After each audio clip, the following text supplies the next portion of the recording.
Evo, kao što je predsjednik vijeća rekao, 31 godina od osnivanja općine Brestovec, ja sam sad tu pripremio jedan referat o svim tim godinama.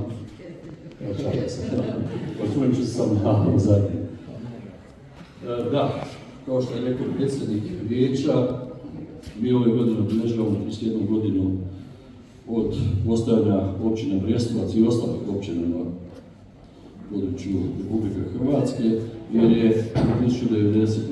godine uspostavljen novi teritorijalni ustroj Republike Hrvatske.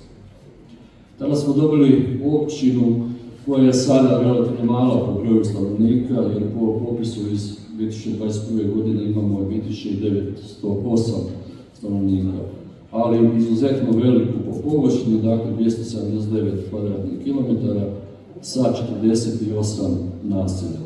I naravno dobili smo niz problema i izazova koje je bilo potrebno rješavati. U kontekstu stalnih zapravo rasprava i preispitivanja važećeg modela ustroja lokalne samouprave, odnosno stalnih teza da je prevelik broj općina, ja sam uvijek tvrdio da općine kao što je recimo naša i ove općine u našem okruženju mogu biti uspješni nositelji aktivnosti za dobrobit svog stanovništva, a i time opravdati razloge postojanja. A dokaz tome su i naši projekti i ukupan rad općine. Mi se ponosimo našom općinom, ali ponajviše našim vrijednim ljudima zbog kojih smo ovdje, zbog kojih provodimo sve odluke za koje smatramo da će pogodovati razvitku našeg kraja i kvaliteti života. Iz godine u godinu posvećeno radimo na ostvarenju vizije koju smo kreirali za naš kraj i na realizaciji projekata i aktivnosti. Stoga nam dozvolite da vas upoznamo s onima koje smo ostvarili u proteklom razdoblju i koje planiramo. Budući da smo, kao što sam već rekao, područjem velika općina sa brojnim naseljima, dio svojih projekata smo prisiljeni provoditi u fazama i višegodišnjim programima.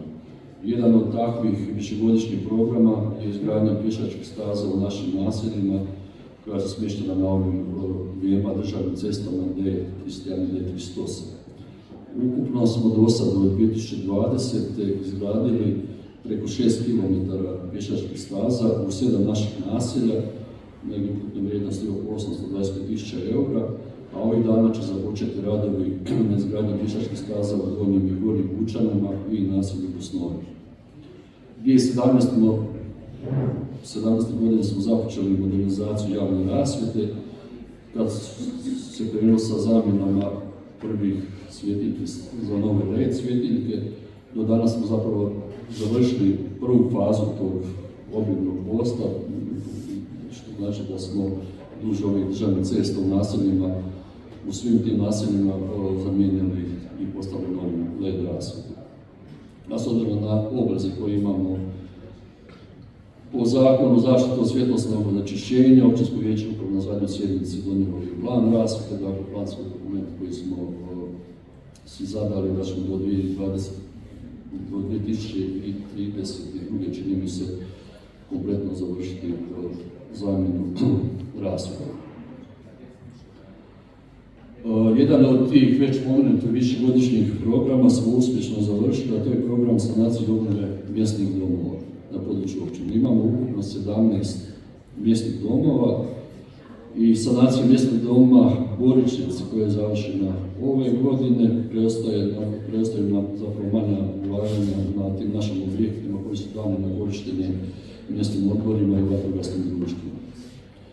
Kao potpomognuto područje druge skupine, brdsko-planinsko područje i područje posebne državne skrbi, koristimo potpore Ministarstva regionalnog razvoja po njihovim programima koji su kreirani upravo za lokalnu samoupravu, to je program održivog razvoja lokalne zajednice i program podrške brdsko-planinskim područjima.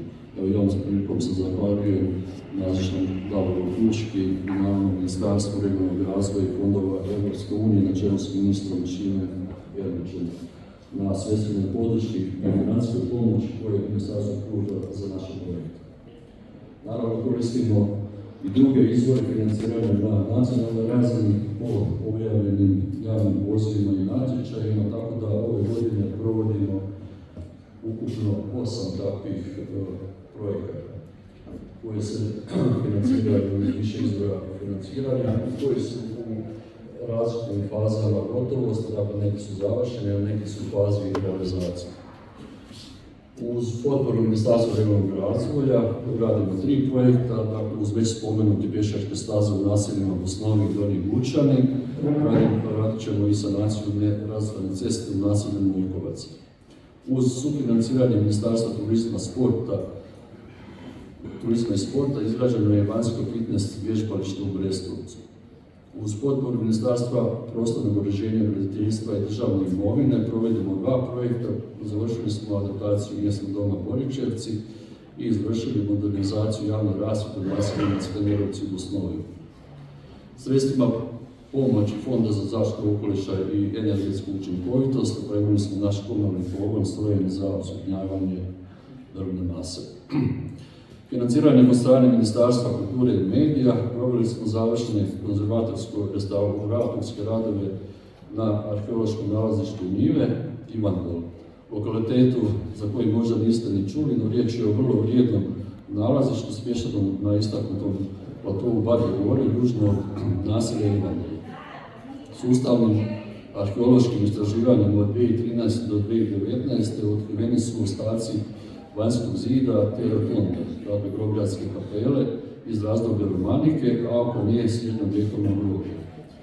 U ovoj godini završeni su konzervatorsko-restauratorski zahvati na rotondi i vanjskom obodnom zidu s ciljem njene prezentacije, kao jedinstvenog sakralnog objekta na prostoru Požeške Kotline, ali i Slavonije. Ukupna vrijednost ovih nabranih projekata iznosi oko 500.000 eura, a za sve njih ostvarit ćemo financijsku potporu u iznosu od 242.000 eura, dakle gotovo 50%.